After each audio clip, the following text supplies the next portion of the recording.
મહુવા શહેરમાં લોકસભાની ચૂંટણીમાં ફરજ બજાવતા પ્રિસાઇડિંગ ઓફિસરની અચાનક તબિયત લથડતાની સાથે 108ની મદદે ખાનગી હોસ્પિટલ માટે સારવાર માટે ખસેડવામાં આવ્યા। વઢિયારકા ગામના પ્રાથમિક શાળા શિક્ષક તરીકે ફરજ બજાવતા મનુસિંહ પ્રધાનસિંહ મકવાણાની પ્રિસાઇડિંગ ઓફિસર તરીકે મહુવા શહેરમાં નિમણૂક કરવામાં આવી હતી।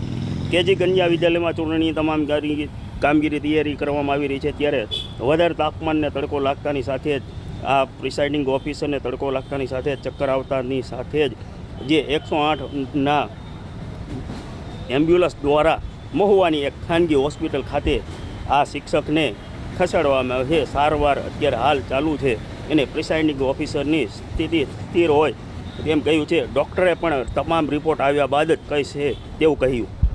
બોલો। મારું નામ ભાવનાબેન મનુસિંહ મકવાણા, મારા મિસ્ટરનું નામ મનુસિંહ પ્રધાનસિંહ મકવાણા। અમે એક ચૂંટણી ફરજમાં મુકાયેલા છીએ। તાત્કાલિક એમની તબિયત બગડતા 108ની મદદથી હોસ્પિટલમાં પહોંચી ગયા છે। સારવાર શરૂ છે। કઈ જગ્યાએ હતા તમે? ડોળિયા મુકાઈ છું અને એ મહુવામાં છે। કેટલા વાગે આ ઘટના બની? કઈ જગ્યાએ બની? અહીંયા શાળા નંબર કેજી મહેતા વિદ્યાલય ફરજ પર હાજર હતા અમે। ત્યાં અચાનક જ બીમારી થઈ ગઈ।